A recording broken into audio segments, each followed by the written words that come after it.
natamani kufanya mapenzi yako siku zote za maisha yangu, siku zote za maisha yangu, kufanana nawe, natamani kufanana nawe, natamani mimi, natamani Bwana kufanana nawe Bwana siku zote za maisha yangu, siku zote za maisha yangu. Inulia Mungu mikono, mwambie natamani kutembea na wewe, natamani Bwana kufanana na wewe siku zote za maisha yangu, na ili uweze kunikumbuka siku ya leo Bwana, natamani kushiriki na wewe, natamani ukanitende mambo makubwa. Ninajua kwamba nitakapotembea na wewe Mungu, hautakubali maisha yangu yabaki vile tena. Utakapotembea nami Bwana, hautakubali maisha yangu yabaki kuwa vile tena. Mwambie Mungu natamani kutembea na wewe. Hallelujah. Thank you. Open up your lips. Fungua tu kinywa chako, endelea kumshukuru Mungu, mwambie asante kwa kunipatia nafasi nyingine ya kuwa katika nyumba yako. Mwambie tu niko hapa, ninahitaji msaada wako. Nimekuja kwa ajili utukufuni wako. Just talk to him. Tell him I need you. I want to see you today. Nataka kukutana na wewe. Mwambie Elijah alikutana na wewe. Mwambie Elisha alikutana na wewe. Mwambie Joshua alikutana na wewe. Mwambie Sulemani alikutana na wewe. Hivyo hawa matumishi wako walikutana na wewe.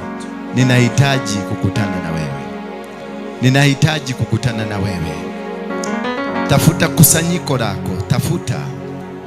Nahitaji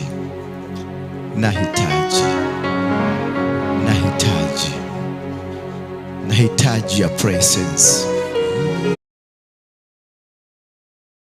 Yes. Nyosha mkono wako wa rehema, uniguze.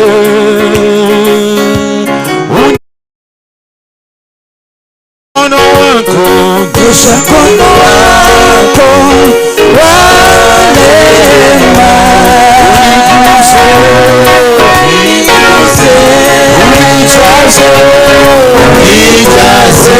Nyosha mkono wako wa rehema, uniguze, unijaze. Baba, nyosha mkono wako wa rehema, uniguze, unijaze. Baba, nyosha mkono wako wa neema, uniguze Baba, uniguze, unijaze. Baba, nyosha mkono wako wa neema, uniguze, unijaze. Baba, nyosha mkono wako wa neema, uniguze Baba, uniguze. Baba, unijaze. Baba, nyosha mkono wako wa neema, uniguze, unijaze. Baba, nyosha mkono wako wa neema, uniguze, uniguze.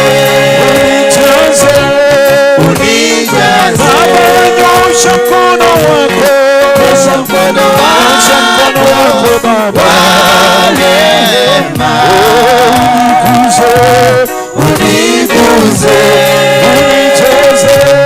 unijaze, Baba, nyosha mkono wako, nyosha mkono wako wa rehema, uniguze, unijaze, Baba, nyosha mkono wako, nyosha mkono wako wa rehema, Baba, uniguze leo Bwana, uniguze Baba, unijaze, Baba, nyosha mkono wako, nyosha mkono wako wa neema, uniguze Baba, uniguze Bwana, unijaze, Baba, nyosha mkono wako, nyosha mkono wako wa neema, Jehova Shama, uniguze Bwana, unijaze,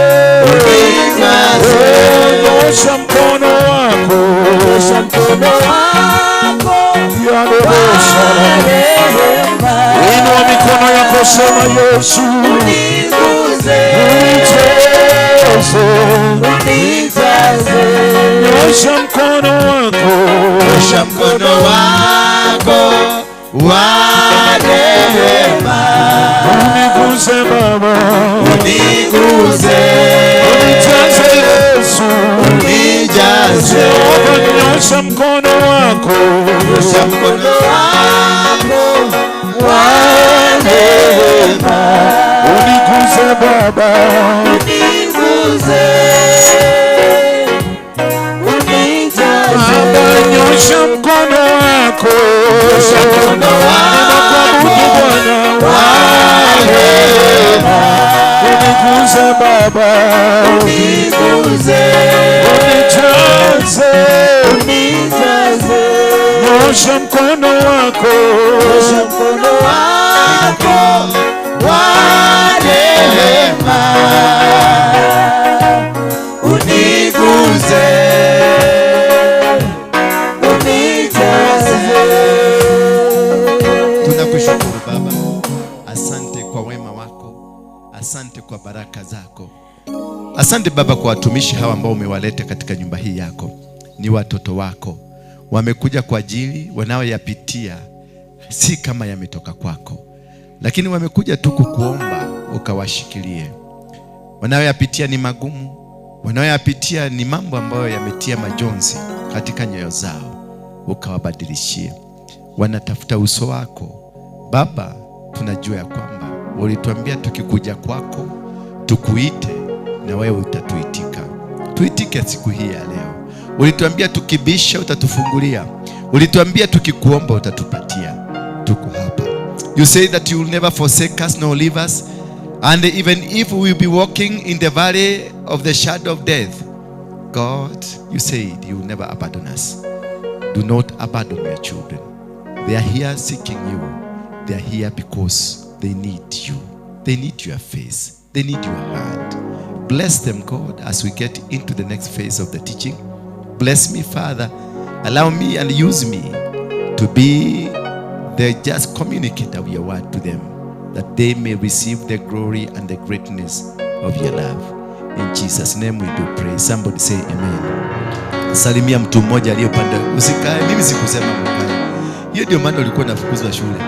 Sasa sijasema ukae, nasema hivi, salimia watu wawili watatu, waambie karibu sana kwenye ibada ya hii. Na mwambie ubarikiwe. Wasalimie tu wawili watatu. Mbona mnawavateki huyu? Kwa sababu ni mfupi. Anakuwa vateki kwa nini? Huyu amekataa kukusalimia. Yes, you may be seated. You may be seated. Thank you for coming. Thank you very much for coming. God bless you.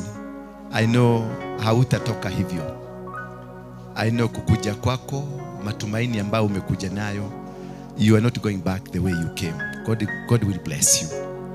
This is wisdom, and this is awesome. And God has really showed his mercy upon our hands, upon ourselves, that is going to lift you again.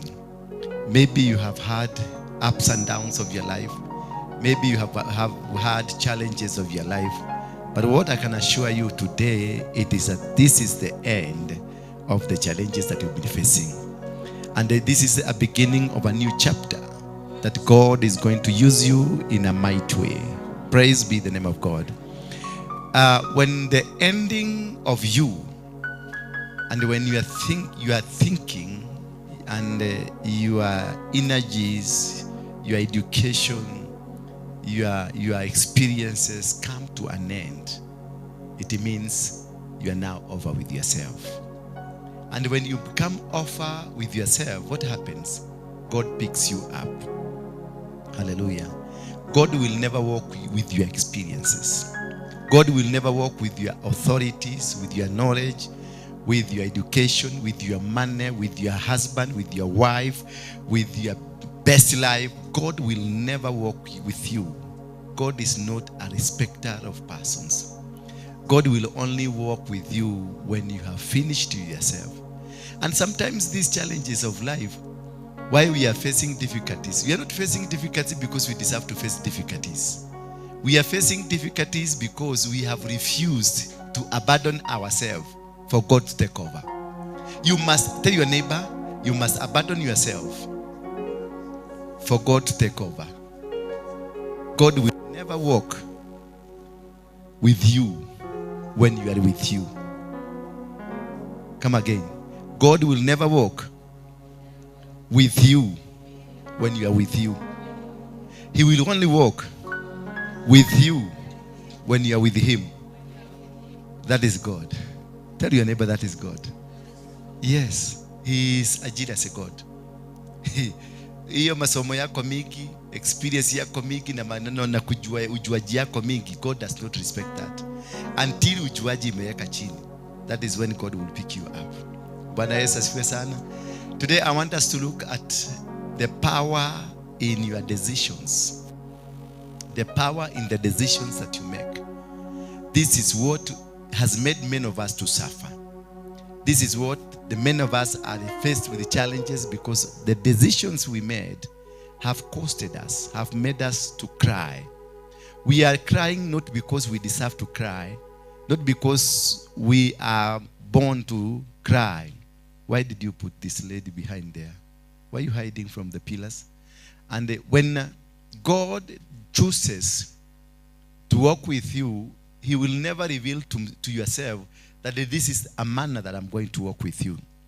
A prophetic word will come upon you that you are going to become a prophet or a prophetess. And that's a prophetic word from me as a man of God. I release the prophetic word. You are going to become a prophet. Or you are going to become rich. Or you are going to go to America. The prophetic word has the beginning and has the end. The beginning is where from now, where I'm prophesying from, the platform I'm prophesying from. The end is what you're going to become. But the road from the beginning to the end is never revealed to anybody. It is upon you now to navigate yourself. And when you discover the road to where you are going has never been revealed to you, you don't know anything about it, you don't argue on what you don't know. Bwana Yesu asifiwe sana. Usilete ujuaji, unaambia unaenda Kisumu. And you have a driver that is taking you to Kisumu. You've never been to Kisumu. And then the driver goes to Westland, unamuuliza tunaenda barabara gani? Then he tells you tunaenda hii Westland, tuna Naivasha, tuna Nakuru. No! Tupite ya Muranga, ya Nyeri, tuende ya Nyahururu. Then he tells you, let's go to Nakuru, it's shorter. But because you are full of yourself, you start now guiding the driver to the wrong direction because you don't want to listen. So when a prophetic word is set upon you, it is set upon you at the beginning and at the end. But in the middle, the walk towards the end, nobody knows. That is why the Bible says that God said, I will create a way where there is no way. Hallelujah. How will you know the way has been created? You can only know that the way has been created because you have begun a journey. Hallelujah. Meaning every process of God does not have a way. Every process of God that he starts in you does not have a way. It is him now, once you embark on a journey on where you don't know, where you are not familiar, in unfamiliar waters, that is when he will begin now creating the way for you. That is now, when I began this ministry, I never thought, I didn't know. God never showed me the faces that I'm seeing now. God never gave me names that Rhoda is going to come to this church, or no Penina, no whoever, or Buju. Nobody. I didn't know. But God told me, go start a ministry. And when I began the ministry, I was never given where now, what I'll be teaching, how I'll be teaching, because I was green. I was immature completely in the Word of God. I never knew anything. In fact, I used to go to the preface of the Bible to know where Matthew is. That is 3 years ago. I didn't know. If you tell me Isaiah, I'll look Isaiah in the New Testament. If you tell me Matthew, I'll go first in the Old Testament to look for Matthew there, because what I know is Matthew is the first book. So I'll go to where the first book is. Then I will discover it's Genesis, not Matthew. So the road to there, 4 years of being downsized, cut down, pruned, and then reshaped, because God will dismantle you, destroy you completely, and build a new person that he wants to use. When he is using you, when he wants you in his territory, he will never walk with you in your former nature. He will not walk with you in your former posture, nor your former image. He will destroy whatever that was in you to create a new person that he will easily use. God must be familiar with you when he starts working with you. If he is not familiar with you, he will not give you his insights or his information or his secrets. You must be familiar to me in this ministry for me to give you a position. If I don't know you, if I don't understand you, you are a newcomer, you just came yesterday, I can't open up to you. That is how God works. He must dismantle the shiko, the former shiko, the former beautiful shiko, the former wonderful, the former flying shiko. Then he builds a shiko for himself. And that is the part of the Christians that we have failed, Christianity, that we have failed to understand. Then when you get saved, you've begun a process. When you get saved, you've begun a new journey. A journey that you've never been to. A journey of being dismantled first. The day you got saved, the day you accepted Jesus, you will be dismantled completely. You will never be the same again. When I got saved, I thought I will continue with my ego, with my popularity, and with my big name. But God mysteriously worked in my life, destroyed me until there is a time I walked to the stage railways bus station and I lined up like many people. Remember, I had come from a life where I used to move with a convoy of 12 cars with security and with a lead car somewhere. But when God chose now, I want to uplift you. And that is the day I remember when my downfall came, a prophetic word came from Ben-Hinn to me that I am going to become great man. So automatically, I just started bragging around and telling people, you see, God, I was on the other side, and on this side, God has recognized me immediately. And that is the greatest mistake I did. Because I started walking in the recognition of the previous life. I started walking in the platform of the previous life. I started walking in the platform of the previous name. Not knowing, nobody was there to teach me, to tell me, when the prophetic word was released upon you that you become great, you will never become great on a foundation of the previous life. Now it means that you, the big tall building, you have to be crumbled down so that he can start a new foundation. People are suffering in church because many people here come tell me that since I got saved, ndio maneno yangu ilianza kuharibika. Bwana Yesu asifiwe sana. The day you prophesied over my life, that is when things started going wayward.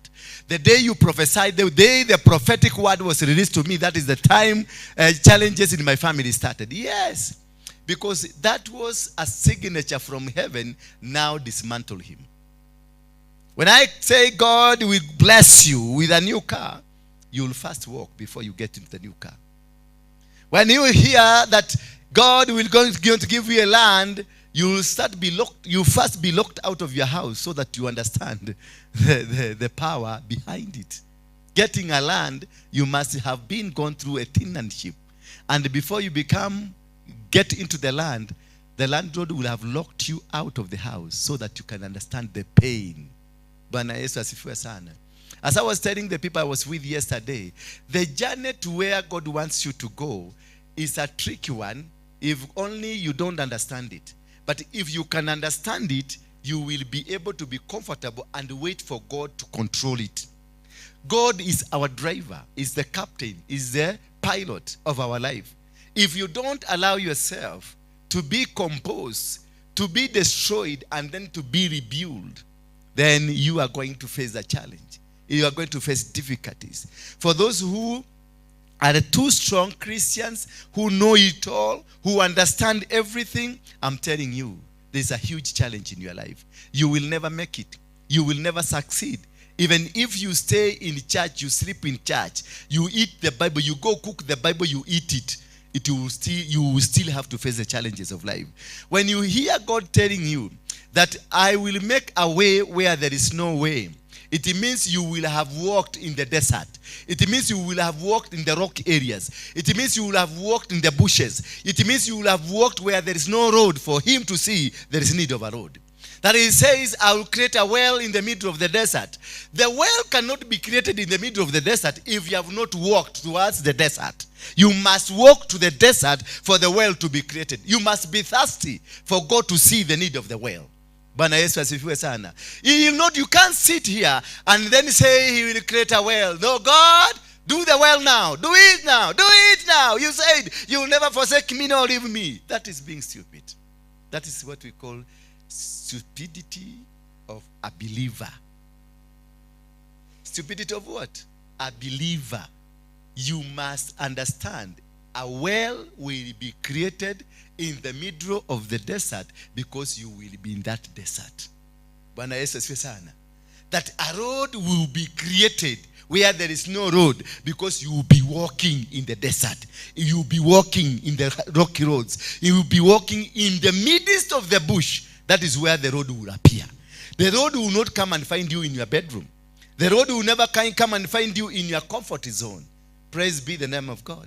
You must be where the road is going to be constructed so that God can see the need for you to be blessed.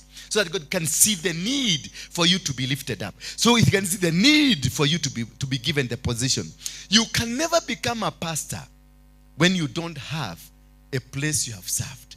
If you don't have a father you've sat under for you to be trained, you can never just wake up in the morning and say God has called you. From where? You must have been called because you have been a son. It is only sons that are called to get into. Yes, they will say when you are born, they will say that you are a prophet. They will say that you are this and that. That is a mention.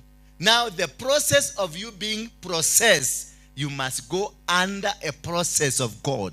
And when you are going under a process of God, you must have an experience of a tutor and a teacher who will teach you the ways of God, who will give you the direction, who will give you the empowerment, who will give you the move that will make you succeed in life. So when somebody comes and tells you I'm a pastor, ask that person, who is your mentor?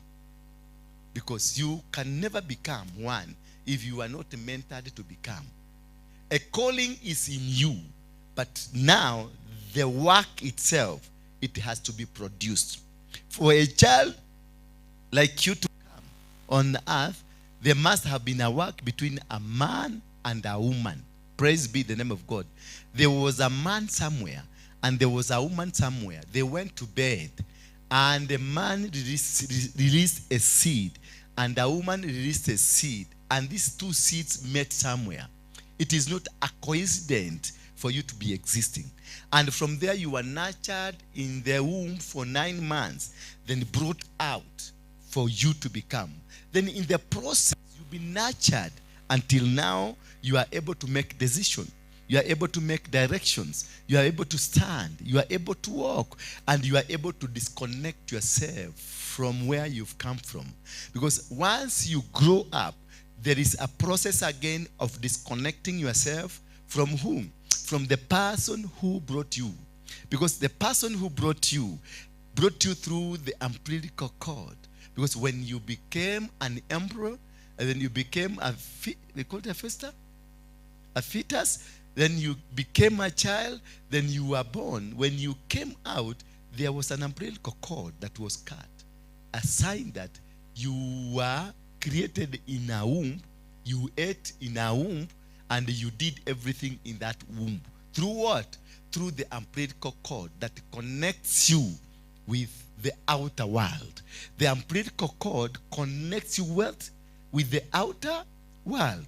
Because through the umbilical cord, you connect to the mother. And through the mother, you see the outer. So the child, while in the stomach of the woman, or the womb with the woman, is able to see what is happening out through the lenses of who? The mother. Because there is a connection. So this connection of the mother can control you from now forever. Bwana Yesu asifiwe sana. This wonderful connection that God created, where you are feeding from, where you are breathing from, where you are thinking from, where you are seeing the outer world. And that is why I normally tell you, the umbilical cord is the most powerful thing in your life. Your direction, what you become, where you will go, what will come of you, it is the umbilical cord. Because the connection, that is where we have the connection between the child and the mother and the outer world. So if it is cut, it means it is going to control you. It's going to stand to make you move or not to move. So the relationship between a mother and the activities of the mother and the behaviors, characters of the mother goes directly to a child because of the umbilical cord. The umbilical cord is a signal, it's a cable. Like we have the optic cable that relays the internet to people. So the umbilical cord, when it's connected and not cut, it means whatever the evils your mother was doing, whatever the character was your mother, whatever the character was your father, you are still connected to them. If your father was a witch and your umbilical cord has not been disconnected from you, you still remain a witch. If your father was a rich man or was whatever he was, and the umbilical cord is still attached to you, it means that still you have a connection that controls you. Bwana Yesu asifiwe sana. The power in the umbilical cord controls. Wherever you are right now as you are talking, whatever is happening to you is directly related to the umbilical cord. That is why in the book of Ezekiel 16, the Bible says, when you were born, your umbilical cord was not cut. It is part of the tribulations, the abominations of Jerusalem.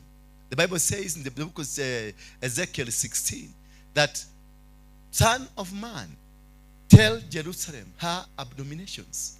What are these abominations? One, that your nativity and your origination is of the land of Canaan. Who was Canaan?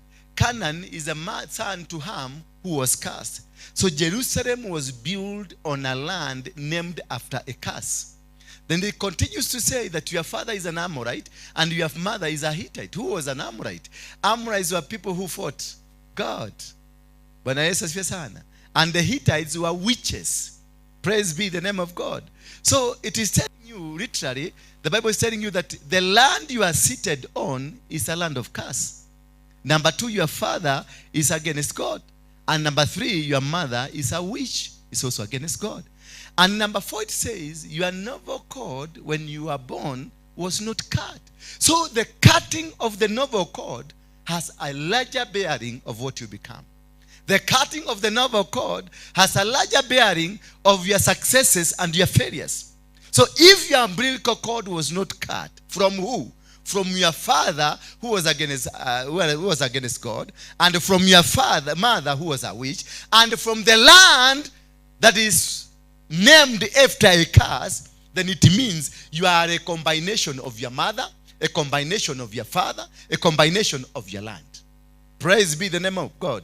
So meaning, if you are operating in a land that is cursed, and from a father that was against God, and from a mother that was a witch, it means, who are you? You are a concoction of three. Hallelujah. You are a more devil than them, because your mother is a devil on herself, and your father is a devil on himself, and the land is a devil on himself. You are a product of the three. Who are you? Hello. Now who are you? You are a concoction of the most dangerous thing that you can have on earth. That is why you find you have bit of you have a challenge of your father, bit of you have a challenge of your mother, bit of you have a challenge of the land. That is why many people here have tried to buy land. The land have refused to accept you. You just pay. The day you finish paying, you hear the land has a case in court. You just pay. Once you finish paying, or when you are about to pay, the person you are finished, you had paid the deposit, dies. So you start a new process again. Or you pay to a wrong company. You are conned. No money, no land. Not because you didn't do the due diligence. You did it. And it happened. But there is an umbilical cord that refuses you, because you are operating from a land that is full of a curse, a land of your father, a land of your mother, a land where you are coming from has what? The curse of what? A rejection. Because when you are cast, you are rejected. You are cast out. You are cast out. So the struggles that we have over land is completely associated with the umbilical cord. The curses or the problems we have with our own children is associated with umbilical cord. The problems and the challenges we have when you are going to work is associated with our umbilical cord.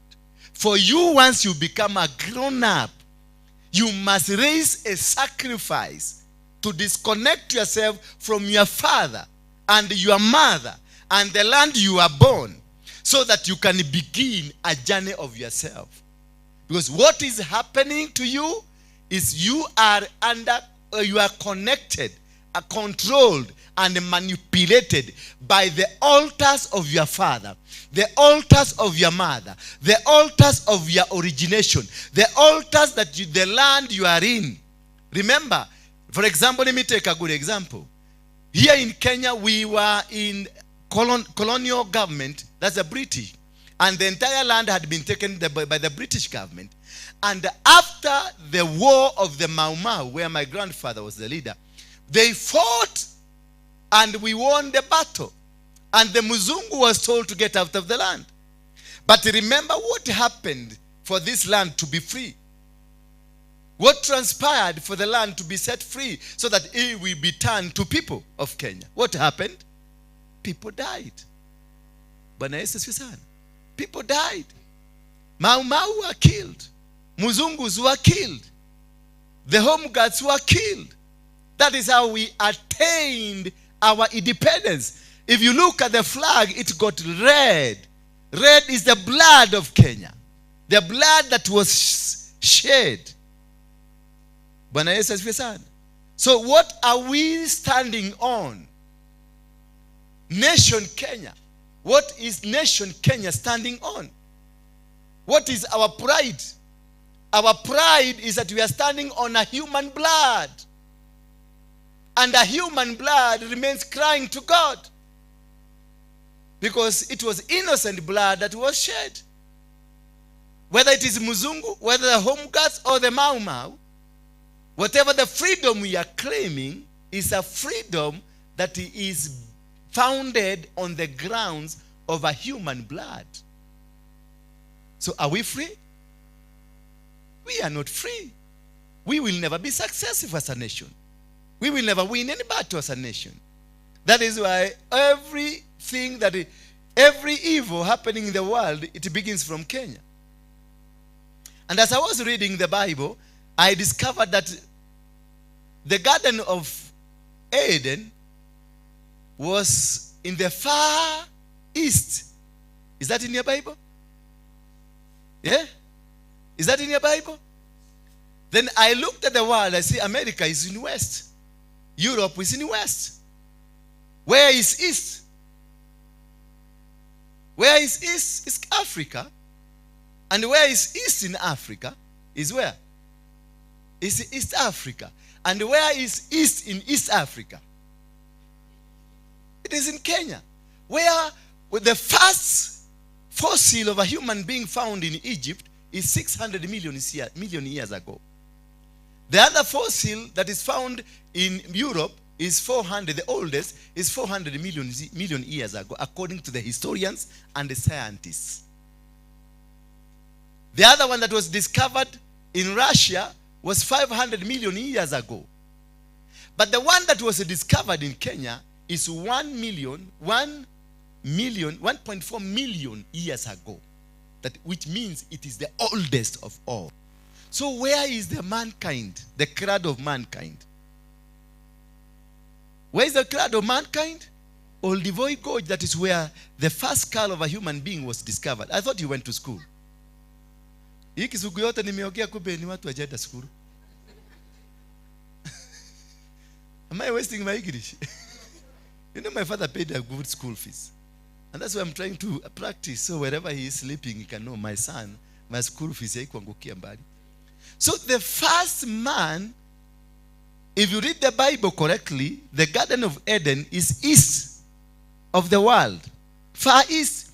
And the far east is East Africa. And the east of east is Kenya. Then the first fossil, the oldest, was discovered in the Olduvai Gorge. Wachana na hii Homo sapien na erectus. And Homo sapien sapien. See, ni Homo sapien wa sapere.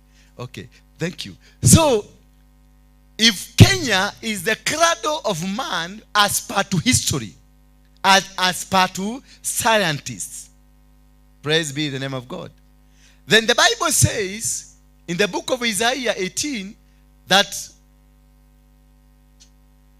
the river, the country that is beyond the rivers of Cush, which is Kenya, Cush is Ethiopia. The other Bible says, mention Sudan, that there is a country beyond Sudan, downside of Sudan.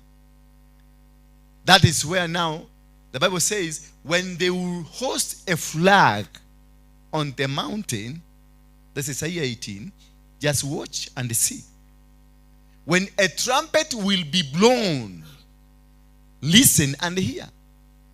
The Bible says that it is only, and I've gone through all the books, go swift messengers to a people tall and smooth-skinned, to a people feared far and wide, an aggressive nation of strange people whose land is divided by rivers. All you people of the world, you who live on the earth, when a banner is raised on the mountain, you will see it. And when a trumpet sounds, you will hear it. First, answer juu kabisa. This is what the Lord says to me. No. Yes. Woe to the land of wearing wings along the rivers of Cush. Cush is Ethiopia and Sudan. Bwana Yesu asifiwe sana. Where else in the world was raised a flag? Yeah? In the mountain. Where else? Apart from Kenya? It is only in Kenya.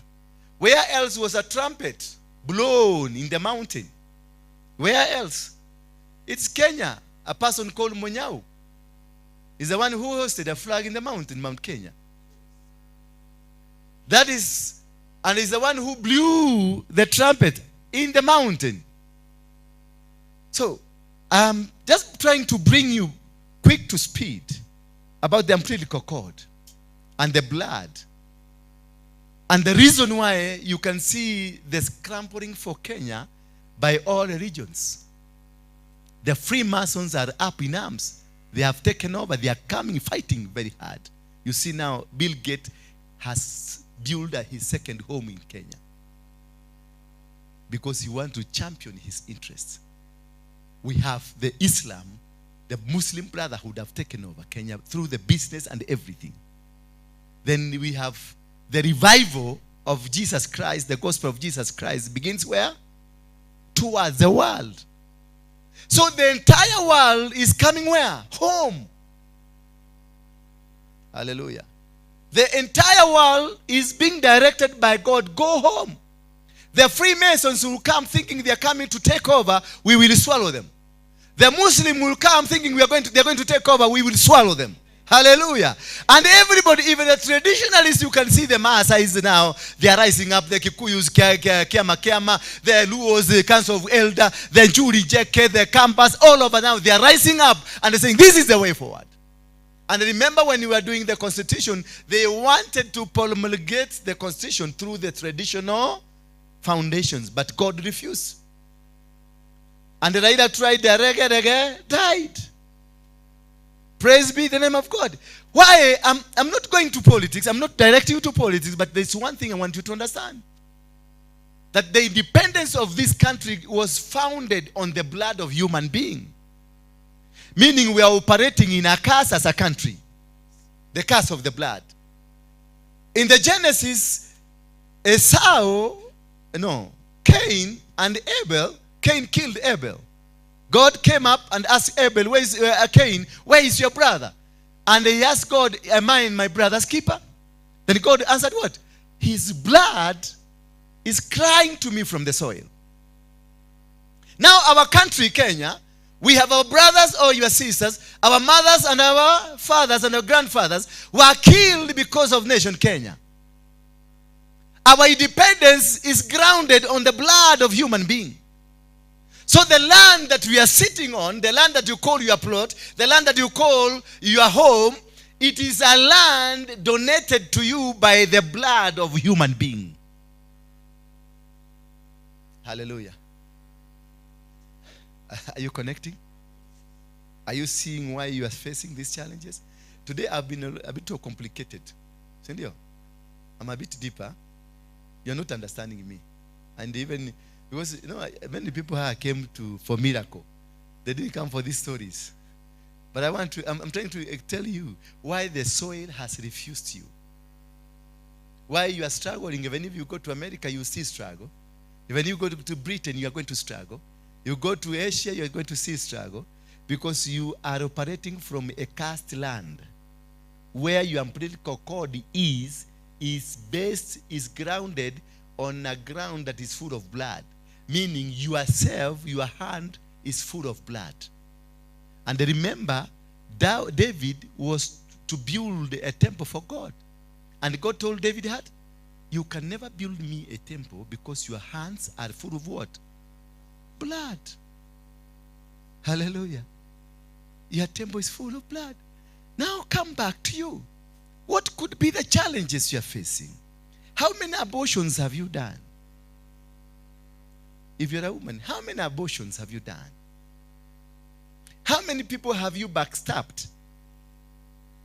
How many dreams of people have you killed? That's now what we call the blood that speaks in your life. The person that you went and negotiated for his downfall, it is the blood that is upon your hand. David was told, you can never build a house for me. He was the favorite of God. He was a man after the heart of God. But God, despite him the man after God's heart, he was never given an opportunity to build a house for God. So, the highest house of God redefines the blessings that God releases to you. If David was not allowed to build the house of God because of the blood that was in his hand, what about you who is seated on a land that was acquired by the blood of Jesus, the blood of human being? What will be your success? What will be your achievement? You can never be able to achieve. But remember, the entire world is scrambling for Kenya. The people from outside. So in the last 2 months only, we have had big preachers from America, about 50 of them. We have had influx of Nigerians From TB Joshua to who? To Joshua Selman to who? Cindy to who? All name them. They are here, Rodney, everybody, they are here. Why? What are they seeing that you're not seeing? Are you so good? Kenyans are the bad people, the most bad people you can have around the world. Very skinny, very cunning, very cornish. They will always want to backstab you. But what is this that is happening in Kenya that we are not seeing? God is calling Cain, where is your brother? Why? Because the blood of your brother is calling me, is crying to me. For you to succeed, for you to have that ownership of your country, having the inheritance of what God gave you, there must be a cleansing. What connects you to the downfall, it is where you've come from. I come from Molo area, and this Molo area, the land was given to us by Keheka Kimani and Karioki Chotara and Gigi Karioki, the ones. You know, the patterns were this way. And I suppose many of you are Kikuyus. You understand this. The people that were given land by Gigi Karioki, they are from Nyeri because Gigi was from Nyeri. The people that Keheka Kimani gave were from Kiambu because Keheka came from Kiambu. Hallelujah. The people in Nyandarua is split into two. They are from Muranga people, Kiambu people, and the Nyeri people, 3. And the Nyahuru is Nyeri people. So it's according to how they knew each other. So I want to connect you. And this land was given by the government because it has been surrendered by the Mzungu. The Mzungu surrendered because of the bloodshed. Are you getting me? The Mzungu surrendered the land because of what? The bloodshed. Then the initiators, the orchestrators of the bloodshed, the Kikuyus, through Karioki Chotara, Keheka Kemani, and who? And Gigi Karioki and the rest. Those that were orchestrators of the bloodshed, their fathers were fighters. They are the people who then picked the land that was full of the blood and then gave it back to Africans. And nobody was there to cleanse the land for us to be free. So whatever that happens in your life, it happens because it has a journey that it is associated with. And this journey is the journey powered by the umbilical cord. The kind of suffering you are in, it is not a coincidence. The kind of diseases and challenges in your life is not a coincidence. It is umbilical cord related. Let's take an example of Jacob and Esau in the book of Genesis 25, verse 27, 29, and 30. You will understand that these things that happened to Esau and Jacob is a family affair, a family-related thing. The boys grew up and Esau became skillful hunter. You see, he was not just a hunter. He was a skillful hunter. A man of the open country. He was not a hidden man. He was not mtu wa kurudi nyuma watu wengine. He was open. Hallelujah. While Jacob was content to stay at home among the tents. He was content. Jacob was a reluctant man. Listening Isaac, who had a taste for wild game, their father, loved Esau, but Rebekah loved Jacob. You see? Now the father and the mother are split into two and are split with the 2 children they have. The mother has taken Jacob and the father has taken Esau. And when Jacob was cooking some stew, Esau came in from the open country and famished. He said to Jacob, "Quick, let me have some of that red stew. I am famished." That is why he was also called Edom. Who is Edom? Esau. These are the people that are called Edomites. The people who are blasphemed. People who are against God. from the beginning in the stomach, Rebecca was told, you have 2 children, one that I love and one that I hate. So what was connecting them? It is the umbilical cord. The hate and the love lived together, connected by one umbilical cord. Jacob with pride, sell me your birthright. See the cunning nature? Because they are enemies from the word go. They are not together. They were not born together, same as children of one father or one mother. Look, I am about to die. That is Esau said, what good is the birthright to me? Hallelujah. Because of the stomach, Esau did not value the birthright. Because of the challenges we had in this country, we never bothered to cleanse our land over the blood that was shed, because we never had interest in our birthright. Because the soil we had belonged to us, stolen from us, then sold to us as a birthright. They say, then give me your birthright. So Kenya was given independence, but our birthright was taken away by Mzungu. That is why until today we are in the Commonwealth. We are still ruled by the king. We cannot make any decision without the hand of the queen, the king. You saw when he came here to Nairobi, he didn't go to State House first. He went where? To Uhuru Garden, where Sir Evelyn Bailey handed over the power to Kenya, the constitution, but took away our birthright. And when he reached there, he lit a fire. Aliakisha moto. What is the significance of fire? Hello? Wakia mwaki. It is to reignite the original idea. To set the original idea moving. Because we are owned. We are still attached. They gave us a country, but took our birthright. So no single decision Kenya can make. There are many treaties, like the River Nile Treaty. It was signed here in Kenya by the British and the Egyptians. We can never divert any water from Lake Victoria. Why? Because there is a treaty that East Africa cannot use the waters of Lake Victoria only for power generation and fishing.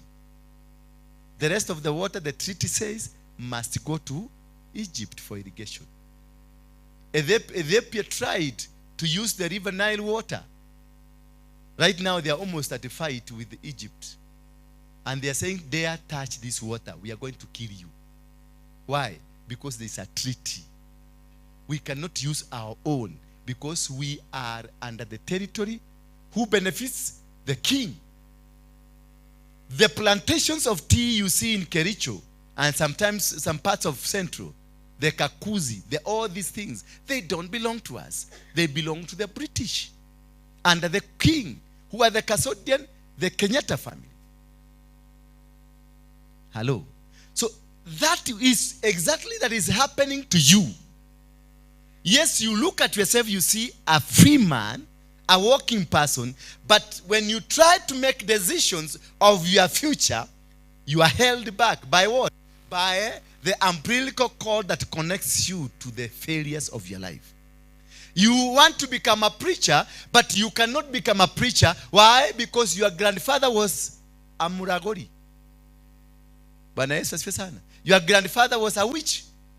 Your grandfather was a Muganga. Now you've come to church. The Muganga thing, waliokolewa wakaenda PCA na wakaenda wapi Catholic na wengine wakaenda Anglican, because that is where Wagangas went. Those are the 3 churches that accepted the Wagangas, and they told them it has been forgiven of you. The altar that they were carrying were never broken. The altar still stand. You can only destroy an altar by raising another altar. Now you've gotten to Catholic and you say, Mehia maku ne marekero. Once you've taken to the box, Mehia maku ne marekero. Dei ni waletwa lya Yesu. Bwana Yesu asifiwe sana. So your mother and your father, they are in the PCA church, they are in the Anglican church, they are in those institutional churches. They are still witches. They never broke it. They never cut the umbilical cord. And now you started a church. Once you reach in a pulpit like this one, where the spirits have anchored this pulpit, because this pulpit is anchored on a spirit. Remove the Holy Spirit. Bring the word spirit. Any pulpit where there is spiritual words being uttered, it is anchored on a spirit. So your father ni muganga. You are still attached to muganga. When you come and stand on this pulpit, the spirits will activate themselves. Because this is a platform where spirits operate. That is why now once I raised this altar, I called my spiritual father to give this altar a direction. Altars are given directions. This one can change it. Ikuwe ya muganga. From here I can be a muganga. Depending how has it been switched to what meter band is going to operate. So I went for my spiritual father and told my spiritual father, now come, I have done. When before he came, it was just a structure. Because this carpet is from Italy. Was brought by a Muslim. It was from India. Built by an Indian who worships a cow. The producer of this, they worship cows. Then who sold it to me? A Muslim. Who am I advocating? Jesus. So the first thing I did is to come and speak to this cow that produced this, because anything that you worship, altars, they are the one that produces. The riches you have is anchored on the altar. The challenges you have are anchored on the altar that you worship. So the producers are Indian. So the spirit and the power and the capacity that produce this carpet are Indians. So they gave their sacrifices and the beliefs in a cow or whatever they worshipped. So this carpet is anchored on the spirit of a cow or whatever that they worshipped. Are you getting me? Now, they have sold it to a person who went to the mosque and prayed to his God. And his God enabled him to have money. So the money that brought this carpet is anchored on a Muslim God. The producer is an Indian God. But the purchaser is a Muslim God. Now, who is the final end user? Is a Christian anchored on the faith of who? Jesus Christ. So if I cannot remove the cow from here or remove the Muslim Muhammad from here, then whatever I will be doing is either a cow or a Muhammad. Because I will come and speak to it, it will become a spirit-oriented platform. Therefore, whatever that was anchored first, the cow, that is what I will be emanating to you. Did you get me? Are you confused? Are we working together? My brother, are we working together? So, until you fight the original version of a God that is operating on this carpet, once I come to preach here, the original God will speak. Because he's the one on the foundation. The other Jesus and everything will not work. And that's why you see so many people, pastors. I told you the other day in my blogs that in Westland there is a place where pastors go to sleep with mermaids. And the one that is doing that is a Muhindi. where pastors are going there to pick powers. Why? Because what is anchored in their church was never killed. The Indian god was never killed in the form of the carpet. So anything that you do in life is spiritual. The clothes you are wearing came from either China or India.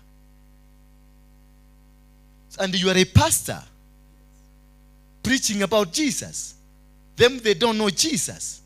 The Bible you carrying is a paper from India. Hello? The Bible you are carrying is a paper from where? Typed in India. Then you are sent to you to speak Jesus. Who has power over your Bible? Who has power over your Bible? The Indian. They got power over your Bible. They got power over your religion.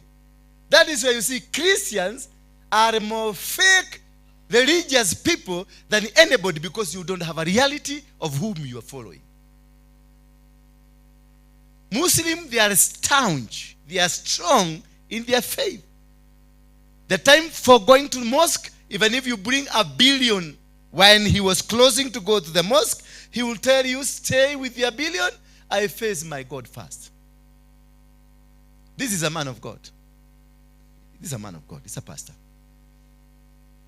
I had promised you 2 million, and I just found you preaching the word of God. And you see me there. I've come and I sent an usher. I'm in a hurry. I want to fly out. What would you do? And I'm carrying your 2 million. A man of God.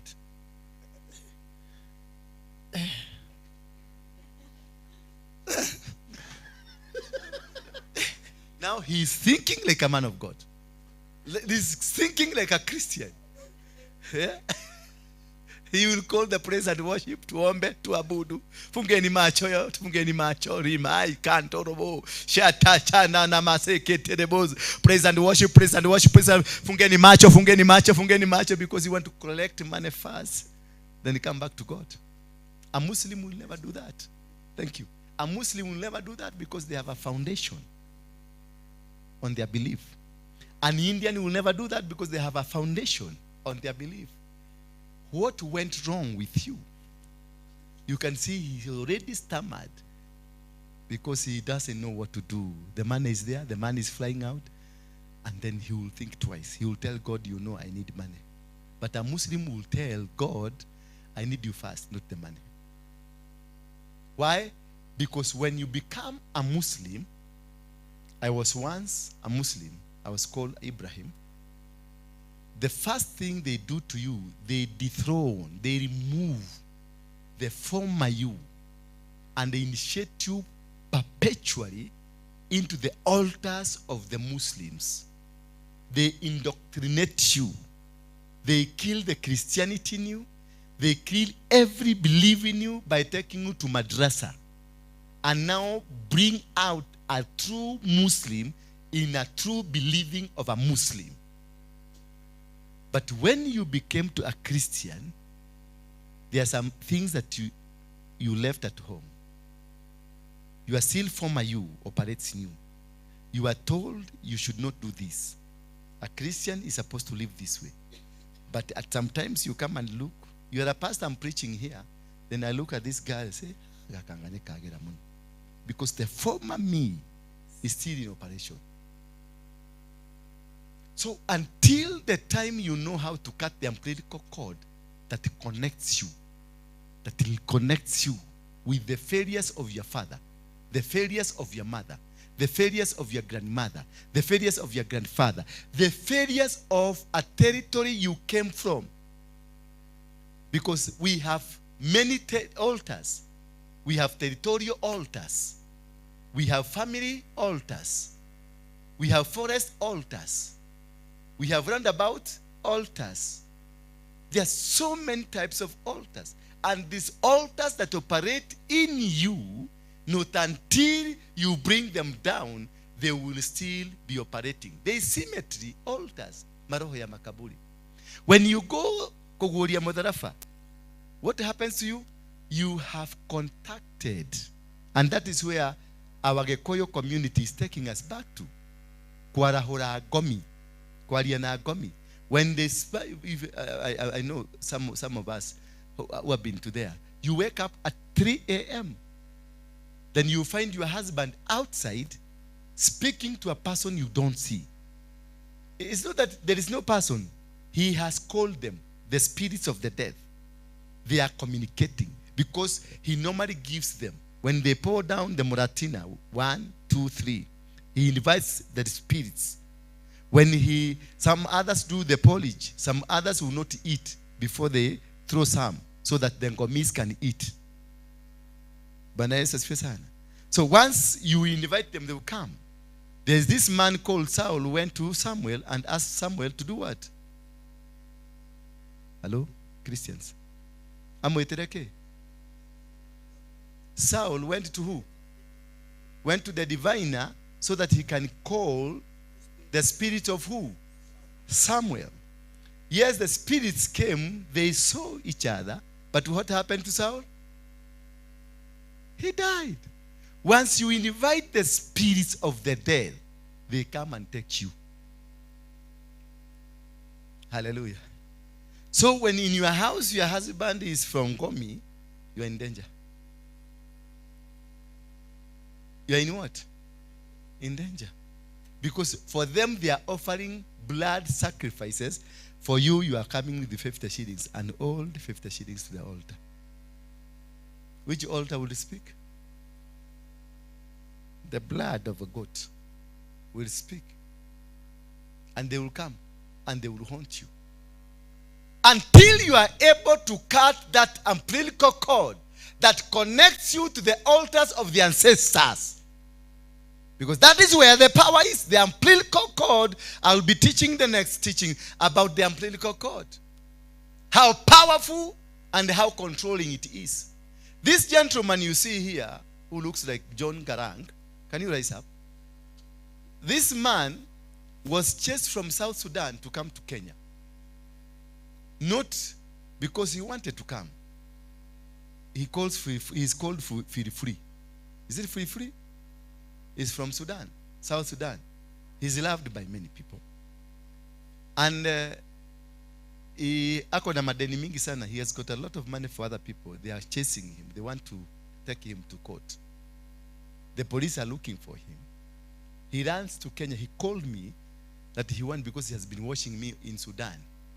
Then he wanted me to pray for him, and then he said he's coming. And he came. He found me here. And while we were talking, I discovered this man is not a South Sudan. This man is a Kenyan. This man is a Kenyan. His grandfather was a policeman in Kenya. So for him, because he's going to become a big person in Sudan, for him to rise to that position, he must come to his grandfather and disconnect himself for his land where he is to accept him. So the ancestors who were haunting him. You see, his grandfather is a policeman. Who are chasing you from Sudan? The police. It is the police who are chasing him. Go back and start the journey from there. Now you can go home. Just plan to go home. Even if today, just go. You are free. And they feel free.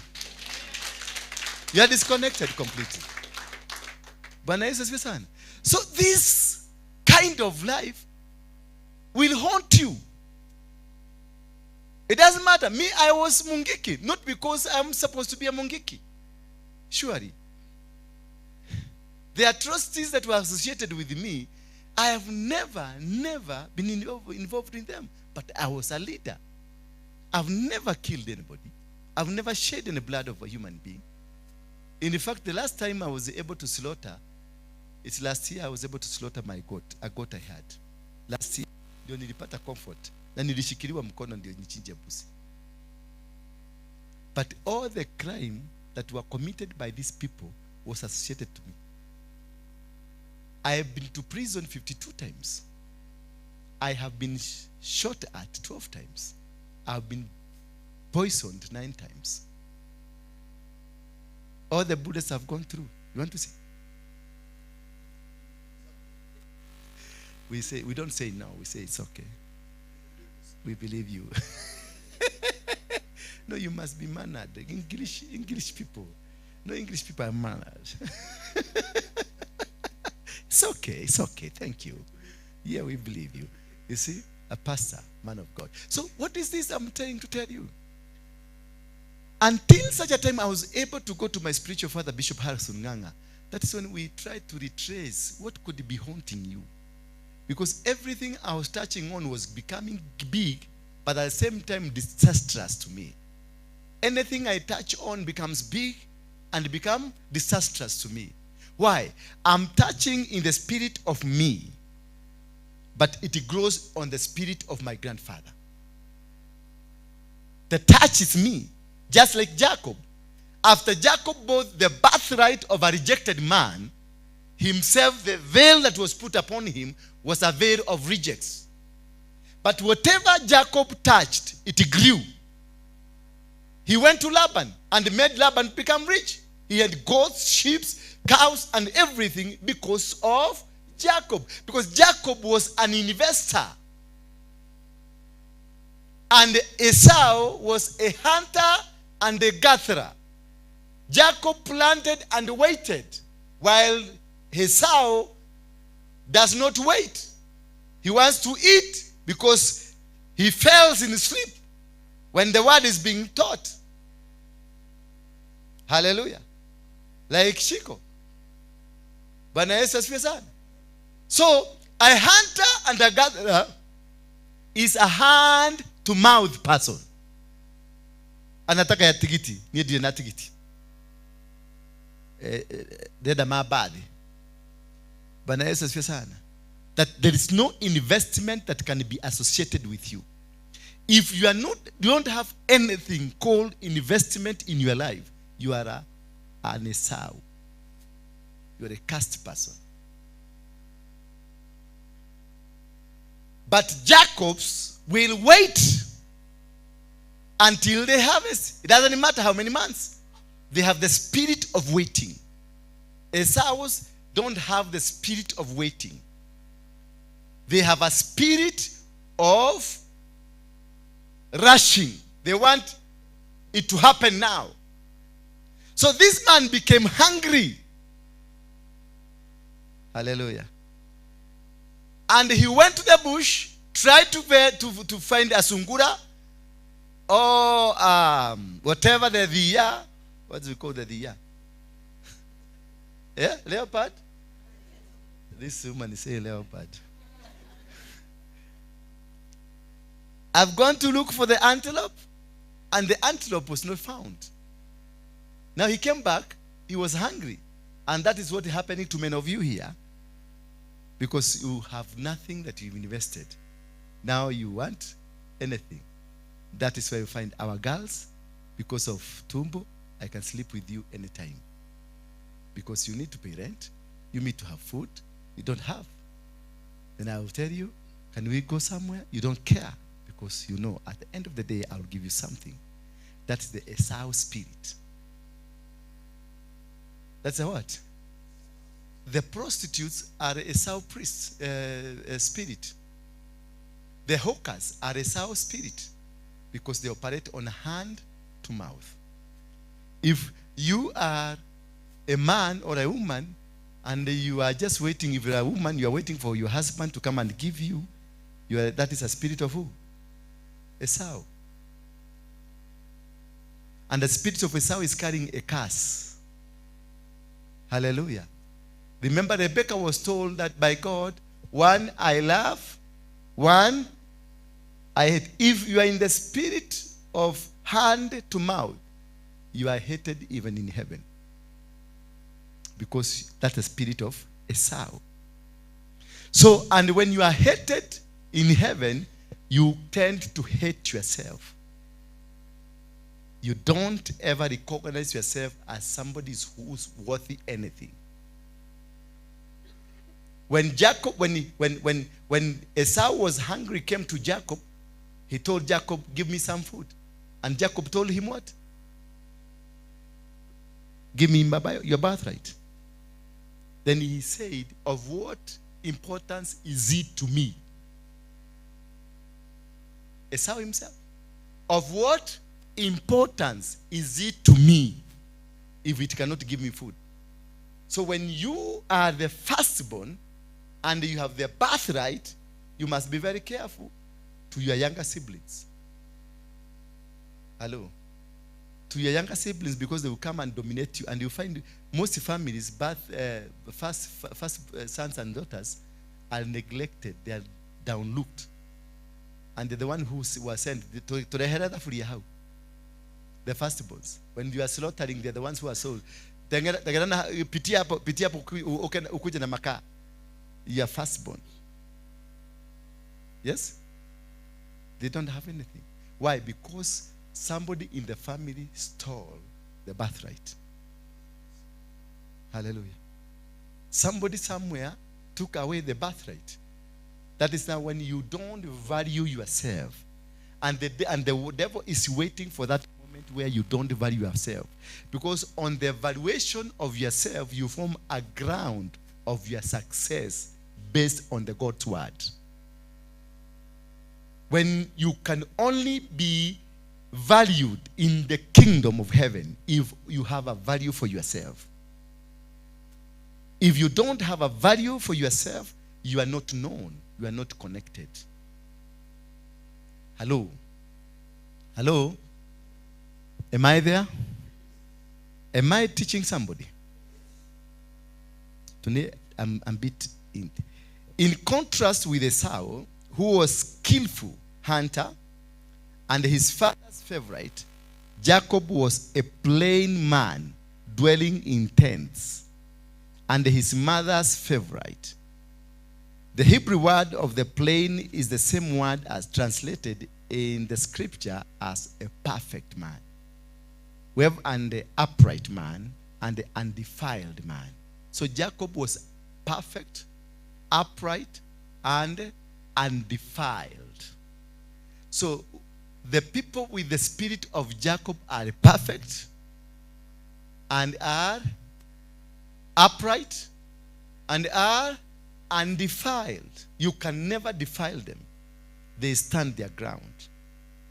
They walk uprightly and they live in an upright way. Therefore, so the word plain refers to Jacob as a character, as a man of God. God records his highest praise as a blessing for Jacob. The Lord has chosen Jacob unto himself. The book of Psalms 135 verse 4. The Lord took Jacob unto what? Himself.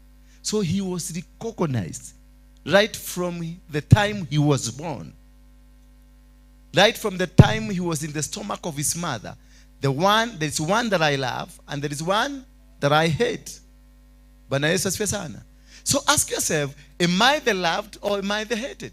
Why am I facing the challenges I'm facing? Am I facing the challenges because I deserve the challenges? No. You are facing the challenges because you are classified or you are disclassified.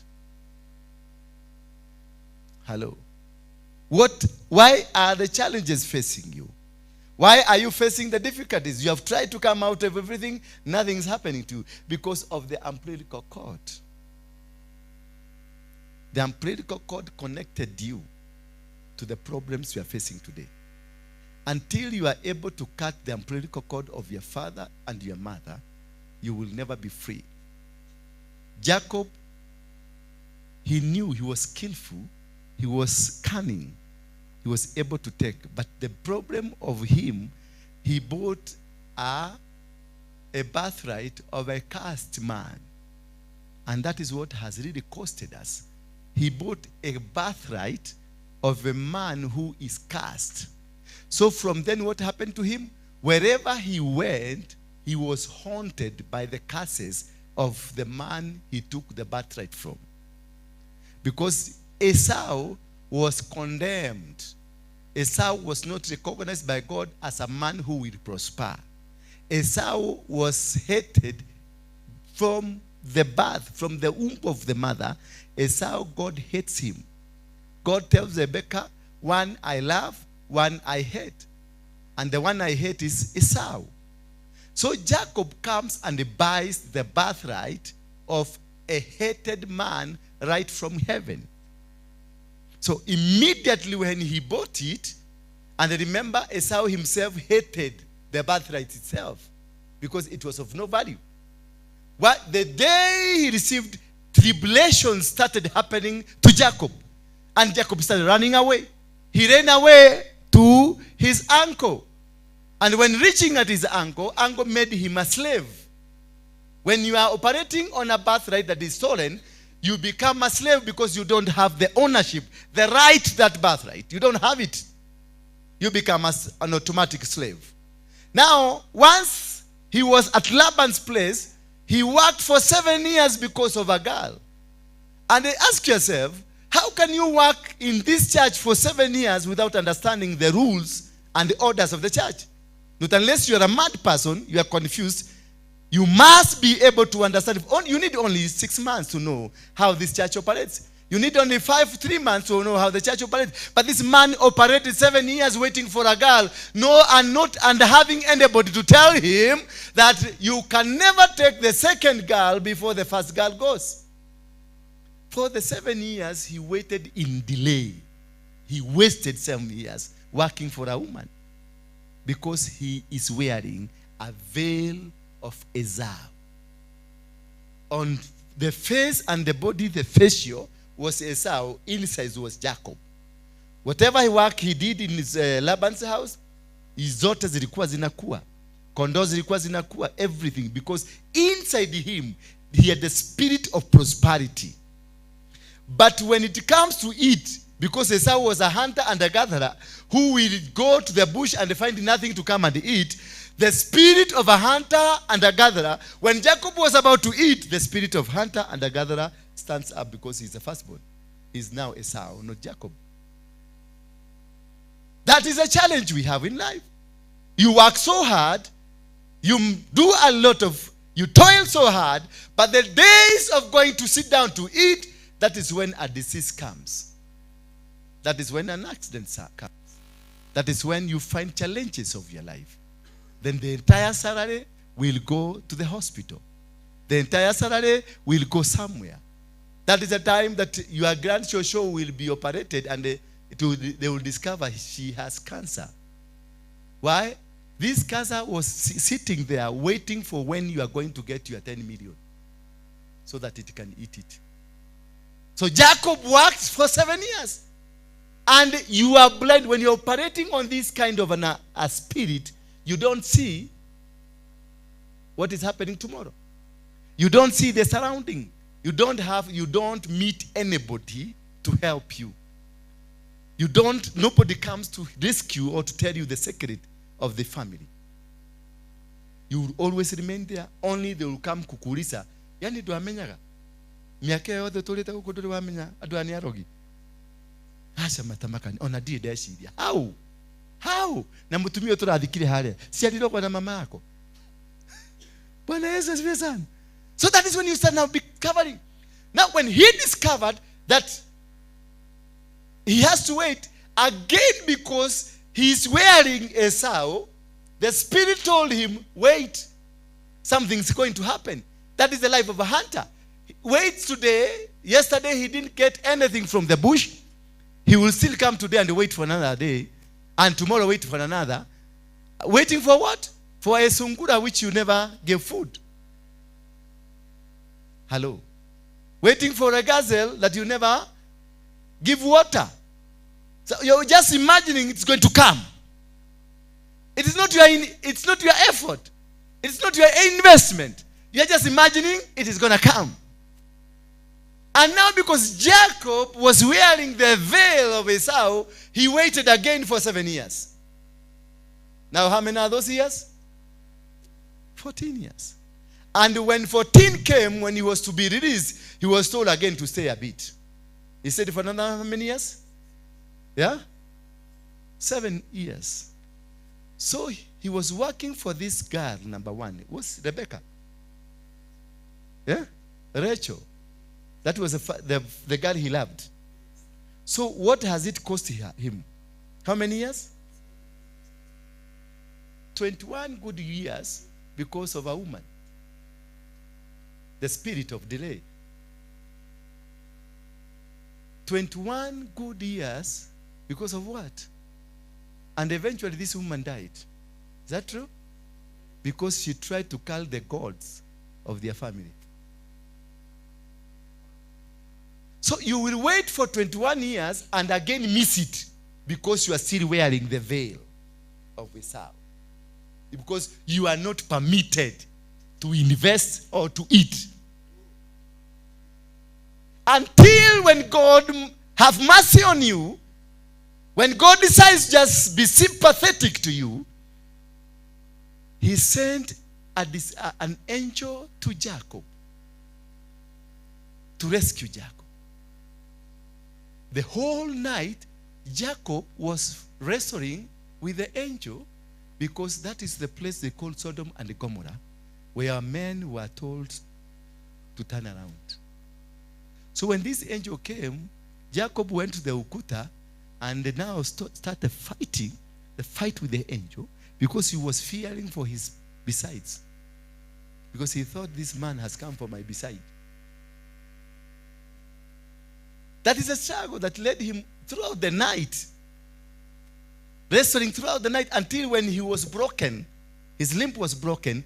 And then discovered, I thought this man is for this beside.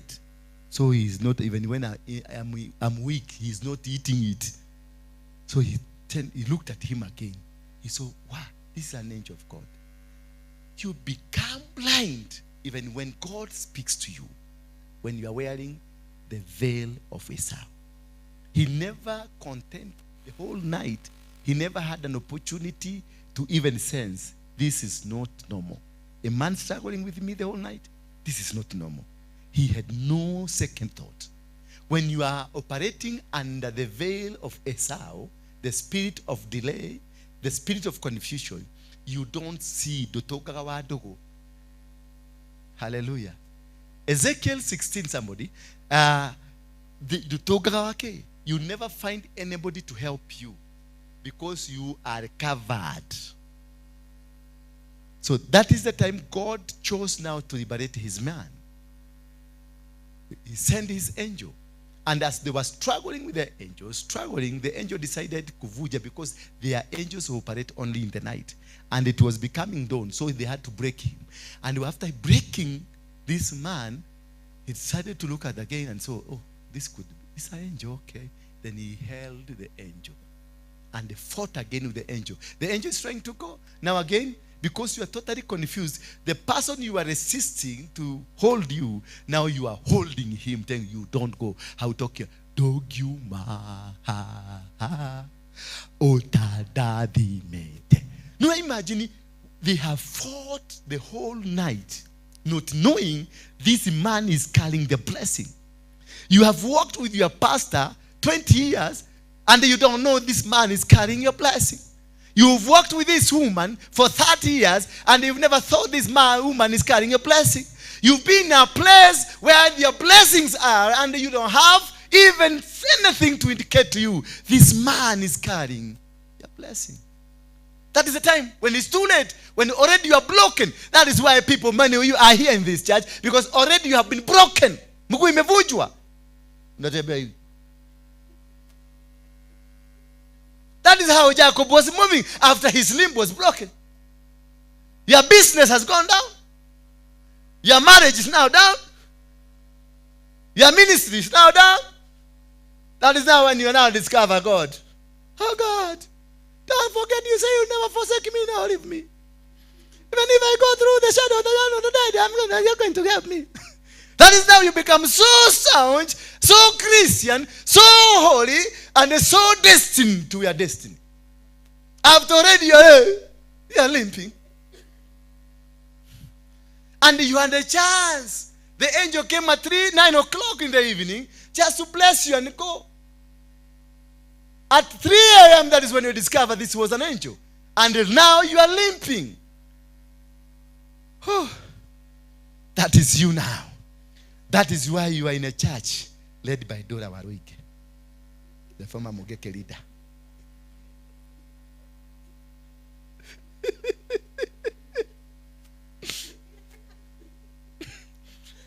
Modwa gai. Eno modwa, eno mwamule kahide ile gaka. Ni odwa maudu marama atokomeire. Hallelujah. After he discovered this is the angel of God, what did he do? He held him and said, "Hautoki hapa." Then the angel discovered the man has rediscovered himself. And fortunately, when you are limping, that is when you discover yourself. Why? Why couldn't you discover yourself when you are still strong? Why couldn't you discover yourself when you are still young? I wish I discovered myself when I was 18. I would be preaching like somebody else. Now I'm discovering myself and I'm in 4th floor. That's when I'm discovering that I can do things. That's when I'm discovering myself that I'm powerful. That's when I'm discovering that I can be a prophet of God. And I had the whole many years, I did nothing. I started Mungiki when I was 17 years. I wish that's the time I started Christianity. Now after having injuries, my body is full of injuries. After going to prison, after losing my face and everything, now this is, Oh, the Lord speaking. You are going to be blessed. You are going to be. after wasting the days my holy was strong. When I could breathe, when my lungs were good, were energetic, I could sustain myself for 3 hours, Saying, God is going to bless you. He's going to change your life. He's going to make it. that one I can only do for 3 minutes. And the next 40 minutes, now I'm this. And that's the problem with us. That is the problem that causes us. Hallelujah. Then that is the time the angel realized the man has come back. And when you come back, that's the only time God can speak to you. Hallelujah. Did you get me? When you come back, that is the time God can only speak to you. But when you are in your argument, God will never speak to you. When you surrender, that is the time God will speak to you. Not when you are still arguing. Jacob was still arguing and nobody spoke to him until he was broken, until he was brought down for his mouth to be shut. He had to be shut. This man was from Khartoum. He is a man who is loved. Not Khartoum, Juba. They adore him. He says something, the entire nation does it. But he had to be shut down. He's not commenting now. They're even asking, feel free, where are you? For him to be spoken to. Hallelujah. Jacob now discovers himself, shuts down, and finds, oh, this was God. Immediately he holds the angel and tells the angel, you're not going until you bless me. Then immediately the angel asks him what? Yeah? Yeah? What did the angel ask him? No, I'm asking the lady. Yes, who are you? That is the point of discovering yourself. God was doing all this for this man to rediscover himself. Who are you? And he said, I am Jacob. Hallelujah. He said what? I am Jacob. He discovered himself. That Kube, I have been Jacob. He was working as Esau. He suffered as Esau because he bought the birthright of Esau. When he rediscovered himself that I am Jacob, the veil of Esau was dropped and Jacob rose up. There is no way he could have been blessed as an Esau because God had mentioned Esau I hate. So the birthright that he had bought, the sinful life you are living, the kind of a life you are in, the kind of businesses that you are doing, the kind of family you have come from must be dropped down, the umbilical cord cut down receive the blessing, for you to be re-anointed, for you to be reconnected to the blessing. Because Jacob was a blessed man. Jacob from the birth was a blessed man, but he disconnected himself when he bought a birthright, when he changed his name, when he changed his status, and he became a cursed man. Until the time he said, I am Jacob. That was when God came back to him. Until you come back to your senses, God will never touch you. And no matter how good prayer you are, no matter how prayer warrior you are, if you are not back to your senses, God will never release any blessing. Immediately the angel told him, from today, you are not going to be called Jacob again. This name Jacob has caused you trouble. This name Jacob has caused you to suffer. This name Jacob is not a good name. I'm going to give you a good name. After discovering yourself, God gives you a name, changes your life, and gives you a new direction of life. And from then, you are called Israel. Hallelujah.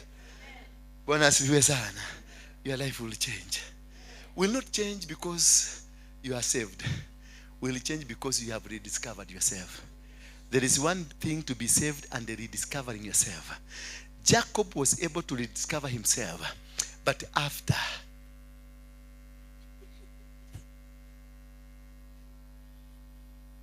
woe unto you that you are coming. And you see, when people come to this church, they come because they are all broken. And that is why anybody that has come to this church has been blessed. Because you've been hit so hard. You've been hit so hard. You see this woman here, seated here. Oh my God, I see God. Because God has blessed you, has remembered you. God has remembered you all. Hallelujah. And the name of Jacob was changed. The umbilical cord that gave him a name called Jacob, the swindler, was cut, and a new name was given to him, Israel. And the Bible says a name was blessed, that whoever blesses you, I will bless. Whoever fights you, I'll fight them. And until today, the entire world is fighting to be a blessing to Jacob. Right now, Hamas are being killed. There is nobody saying that this is a human right. America is not talking. Kenya will be killed 2-3 days. Ambassador of Kenya, American ambassador in Kenya, will be shouting here and there that we must respect human rights. But now people are being butchered in Hamas. People are being killed. Chemicals are being thrown to them. Nobody is speaking because Israel, Jacob, Israel is doing his rightful duty. Oh, and America want to be in good books because the Bible says, whoever will bless you, I'll bless him. Whoever will walk with you, I'll walk with you. Whoever defend you, I will defend them. Whoever will stand with you, I will stand with them. That is why even Kenya, that is why even everywhere in the world, we are supporting Israel, killing people, and these people are not rats. Because you want to be in good books with God. That's the only reason. You want to be in good books because you don't know whether this man is fighting a holy war. Because his name is Israel. And whoever supports you, I will support. If you see where you have that other poster of us, if you see I've put an Israel flag because I want to be connected. Hallelujah.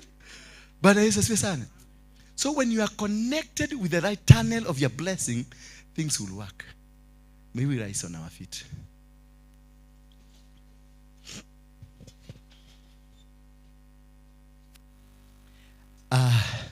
Shika sadaka yako kwa mkono.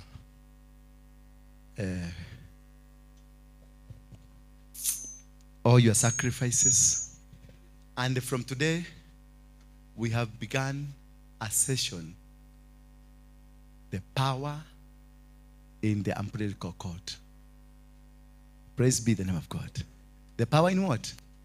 And I want you to participate in this, because this one is going to turn around your life.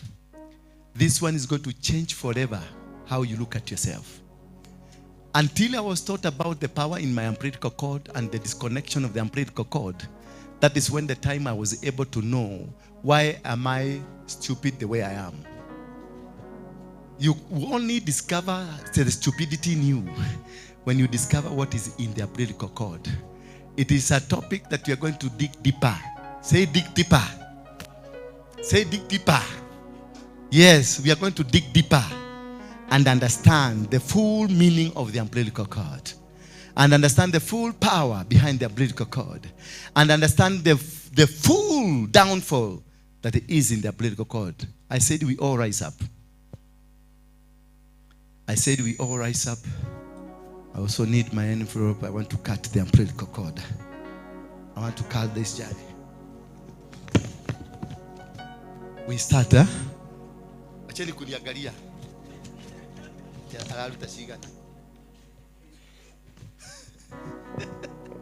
Chico is looking at me. Acha nione ile nitatoa nusu yake. Nimetoa 10,000. Christians. Yes. I thought there are some people to worship with us. They went out. It's okay. Don't worry. I want to sing this song, Stoki Hapa. Usiponibariki. Jesu daoya korani momewe dinguma otada kibete Jesu daoya korani momewe dinguma otada Jesu daoya korani momewe dinguma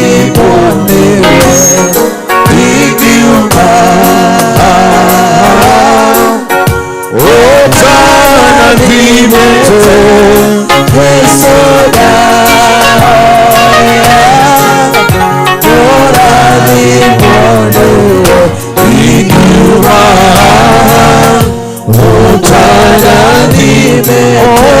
Jesu Jesu daoya, Jesu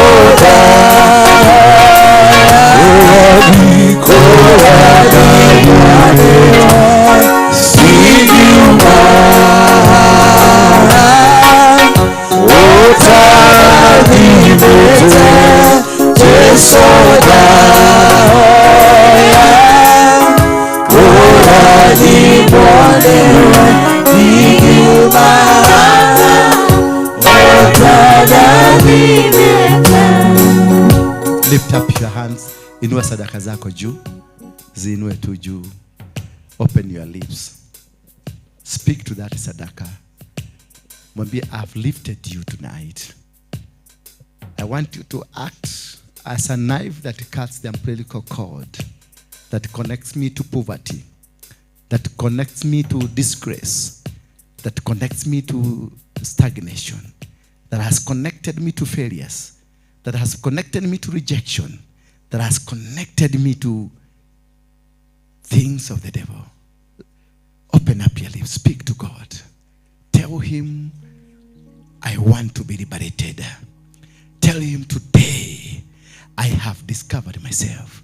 Tell him, today I have now known that I'm a child of the Most High. Just like Jacob, I discover myself. Just like Jacob, I discover myself. In Jesus' name. Father, we thank you. We give you honor and glory. I break every bondage. I break every negative power against these children. I break the umbilical cord that has connected them to poverty, to stagnation, to confusion, to roundabouts, to limitation, to rejection, to failures in their life. That today, because they have discovered, things are going to occur upon their life. By the blood of Jesus, every demonic power of the land they have come from, every demonic power of their marriages they are in, every demonic power over their business and their ministries they are in has lost its power in the mighty name of Jesus Christ. Amen. Now you can bring your sacrifices at this layer, the first layer. Place it there, and there is a massive power that will come to you in the form of you disconnected. Now you're being disconnected. You are being disconnected from the past failures, from the forces of darkness, from the spirit of witchcraft, from the spirit of rejection, from the spirit of failures in your life. Whatever that has been working against you is broken. Whatever that has been standing against you is broken. The mighty name of Jesus Christ. Any spirit of your father, every spirit of your mother, every spirit of your grandmother, every spirit of the soil you come from, every spirit of your birthright has been broken. That has become a hindrance to your life. That has become a hindrance to your successes. That has become a hindrance to your ministry. Has been broken now. The spirit of a power, the power over your life, the spirit of rejection is no more in the mighty name of Jesus Christ. The spirit of neglect has come to a standstill now in the mighty name of Jesus Christ. As we sing this song, remember that which you tried to start but has not been working. I want to used to sing the Kiswahili version or the English version. Not all people are the Kikuyus here. We have a South Sudan person there. And they look at him, he's looking at you. And they know he's watching you from heaven. And they know he's closer to God than you. So yes. Yes. Sing as you remember. Hold on, kiddo. As you remember, just try to figure out what is this that has costed my ears that has been eaten by the cankerworms? What is this spirit that has caused me to be in stagnation? What is this that has eaten of my children? My first fruits, my harvests have been taken away. What is this spirit? Now speak against it. You know what the kind of life you're going through. You know it. Just open your lips and speak against it. Open your lips and speak against it. It's gone.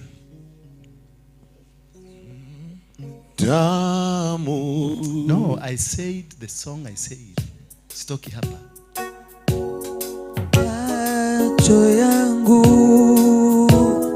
nayainua, unibadilishe, unibariki, baraka zako hazina huzuni, ni zako milele amina. Baba naomba, Speak it. Speak that which has been a hindrance in your life. Kiseme hicho kimekufunga. Kiseme hicho kimekukontrol. Kiseme hicho kimeangamiza watoto wako. Kiseme hicho ambacho kimekuwa shida katika maisha yako. Kiseme hicho ambacho kimechukua biashara yako. Kiseme hicho ambacho kimeharibu watoto wako. Kiseme hicho ambacho kimevunja ndoa yako. Kiseme hicho ambacho kimefunga huduma yako.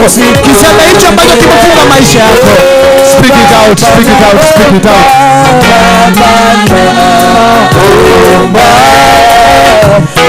Kubarikiwa nawe, sitoki hapa, usiponibariki Baba naomba.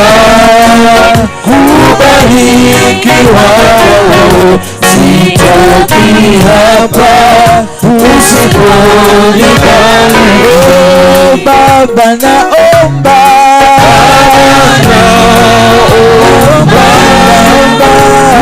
Kubarikiwa nawe, sitoki hapa, usiponibariki Baba naomba.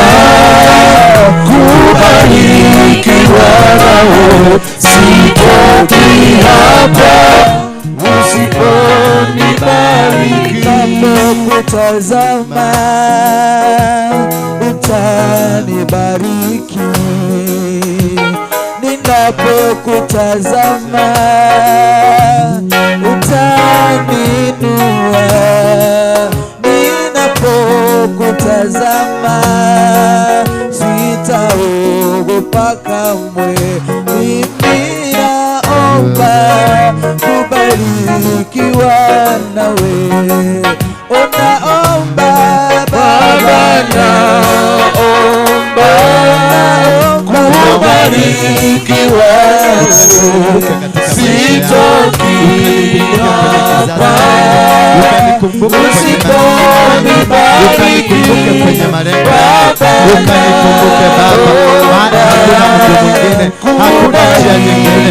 Ninavunja kitovu, vunja kitovu sasa, vunja kitovu, kata kitovu, kata kitovu ambacho kimekushikanisha na umasikini, kata kitovu kilichokushikanisha na hali unayoipitia, kata kitovu cha umasikini, kata kitovu cha rejection, kata kitovu cha rejection, cut the umbilical cord that has connected you with the poverty, cut the umbilical cord. Baba, naomba kubarikiwa, sitoki hapa usiponibariki. Baba, naomba, Baba, naomba kubarikiwa, sitoki hapa usiponibariki. Baba, naomba kubarikiwa, sitoki hapa usiponibariki. Badilisha Yakobo jina, ukamuita Israeli, maana yake ni kubarikiwa. Nami naomba kubarikiwa nawe, imba sote. Baba, naomba kubarikiwa, sitoki hapa usiponibariki.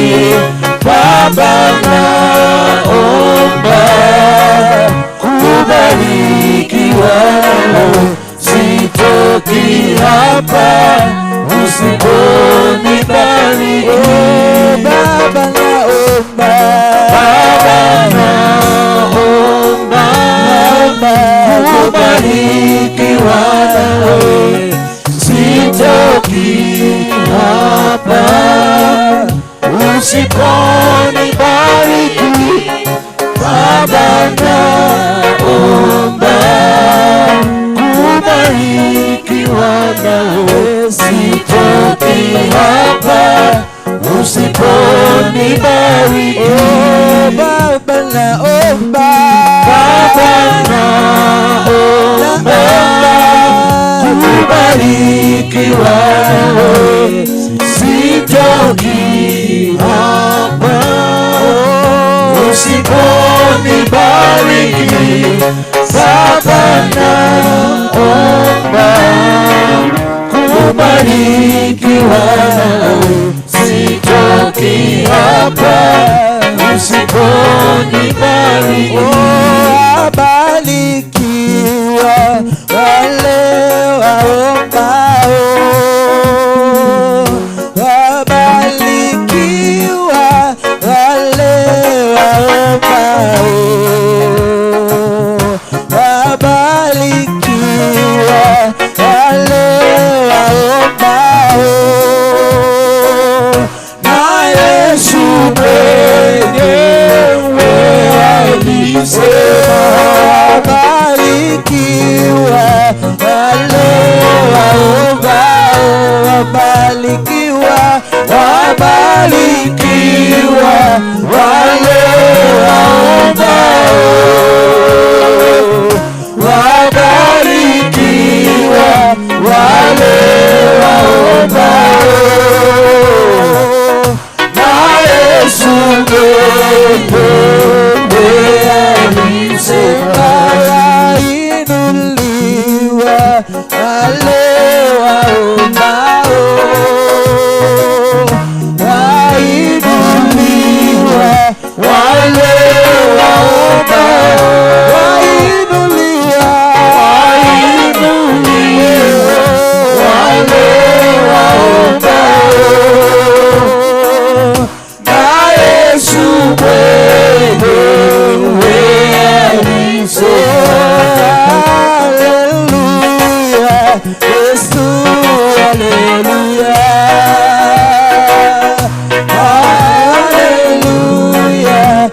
Yesu, haleluya, haleluya, haleluya, Yesu, haleluya, na Yesu wewe alisema, haleluya, Yesu, haleluya, haleluya, Yesu, haleluya, haleluya, Yesu, haleluya, haleluya, na Yesu wewe alisema, ataza nguvu wale waombao, ataza nguvu wale waombao, ataza nguvu wale waombao, na Yesu mwenyewe alisema, ataza nguvu, ataza nguvu wale waombao, wataza nguvu wale waombao, wataza nguvu wale waombao, na Yesu mwenyewe alisema, wafunguliwa wale waombao, wafunguliwa, wafunguliwa wale waombao, wafunguliwa, wafunguliwa wale waombao, na Yesu mwenyewe alisema, haleluya, Yesu, haleluya, haleluya, Yesu, haleluya, haleluya, haleluya, Yesu, haleluya, na Yesu mwenyewe alisema, anaweza Bwana, anaweza, anaweza Bwana, tukiomba, anaweza Bwana, anaweza, anaweza Bwana, anaweza, anaweza, anaweza Bwana, anaweza, anaweza, anaweza Bwana, tukiomba, anaweza Bwana, anaweza, anaweza Bwana, anaweza, anaweza Bwana, anaweza Bwana, tukiomba, anaweza Bwana, anaweza, anaweza kuokoa, anaweza Bwana kuokoa, huyu Yesu anaweza Bwana, tukiomba, anaweza Bwana, anaweza, anaweza Bwana, anaweza Bwana, anaweza